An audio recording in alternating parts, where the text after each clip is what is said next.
भारत सरकार को, नरेंद्र मोदी जी को मैं धन्यवाद देना चाहूँगा और तमाम वो सुखद पल हम सब सहभागी बनेंगे, ये भी हमारे लिए एक सुखद अनुभूति रहेगी। का ही एक बड़ा कहा जा सकता बड़ी पहल है जो आदिवासी महिला इस पद तक। निश्चित रूप से भारतीय जनता पार्टी सर्वस्पर्शी और सर्वव्यापी सोच रख के काम करती है और आज़ादी के बाद में पहली बार आपने देखा होगा कि पिछली बार जो महामहिम राष्ट्रपति थे वो अनुसूचित जाति समाज से थे और एक ऐसे व्यक्ति को सर्वोच्च पद के ऊपर सुशोभित करने का काम किया था।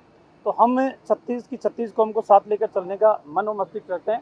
भारतीय जनता पार्टी ने कभी तुष्टीकरण की राजनीति नहीं की, भारतीय जनता पार्टी ने कभी क्षेत्रवाद की राजनीति नहीं की और भारतीय जनता पार्टी ने कभी परिवारवाद की राजनीति नहीं की। इन सब से दूर जाके हकदार को सम्मान मिले, गुनहगार को सजा मिले, इस प्राकृतिक न्याय के सिद्धांत के ऊपर पार्टी काम करती है।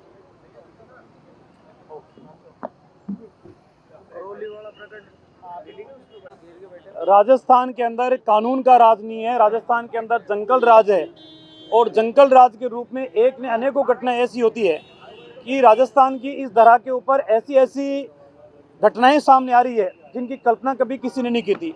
बाहर बैठा हुआ व्यक्ति, हजारों किलोमीटर दूर बैठा हुआ व्यक्ति फिरौती के नाम के ऊपर लाखों नहीं करोड़ों रुपए वसूल कर रहा है और जिसको धमकी दी जाती है वो पुलिस के पास जाने के बजाय अपराधियों को पैसा देकर अपनी जान बचाना ज़्यादा हिफाजत समझ रहा है।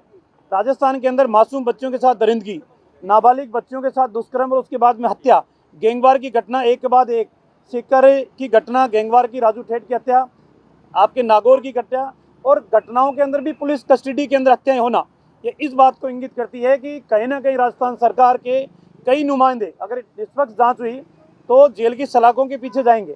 और जिस तरीके से भरतपुर की घटना हुई है और कई तथ्य इस प्रकार के सामने आ रहे हैं कि पहले कोर्ट ने ही निर्देश दिए थे कि बीसी के माध्यम से भी इनकी पेशी हो सकती है, उसके बावजूद उनको बुलाना, एपीपी की भूमिका संदिग्ध होना, ये तमाम बातें ऐसी है कि जिनकी अनुशंसा के आधार पर एपीपी बनना, ये निष्पक्ष जांच भारतीय जनता पार्टी चाहती है।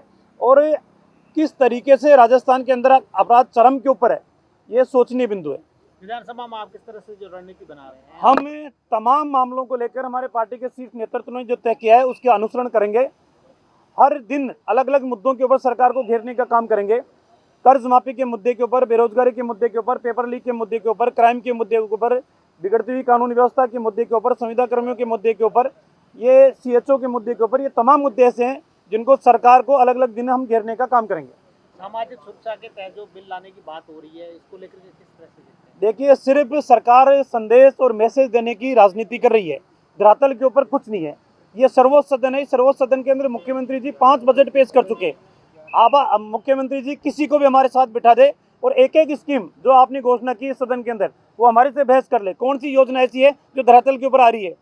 घोषणाएं बड़ी करते हैं, बैरिकेड इतनी लगाते हैं कि ऊँट के मुँह में जीरे के समान जनता को उसका लाभ मिलता है। आज फ्यूल चार्ज के आधार पर लाखों नहीं करोड़ों रुपये आप वसूल करने का काम करे हो। आज गांव के अंदर जाके देखो, लाखों रुपए की वीसीआर आम आदमी की भरी जा रही है, आम उपभोक्ता की भरी जा रही है। तो एक तरफ सपने दिखा रहे हो और दूसरी तरफ सपनों के साथ आप कुठाराघात कर रहे हो, सपनों को लूटने का काम आप कर रहे हो। सर, यूनिफॉर्म सिविल कोड को केंद्र सपोर्ट कर रही है, पर लेकिन सत्र को आने से पहले ही कांग्रेस ने इसको डिनाई कर दिया है। कांग्रेस हमेशा तुष्टीकरण की राजनीति करती है। इस देश की प्राकृतिक संपदाएं सीमित है, प्राकृतिक संसाधन सीमित है और एक व्यक्ति विशेष को, समुदाय विशेष को इस तरीके से छूट दे दी जाए कि आने वाले समय के अंदर भविष्य देश का संकट में पैदा हो, ये भारतीय जनता पार्टी कभी नहीं चाहती। जो कानून बने वो सबके लिए समान रूप से बने, किसी को विशेष परिस्थितियों के अंदर किसी को रियायत नहीं मिलनी चाहिए। ठीक है सर।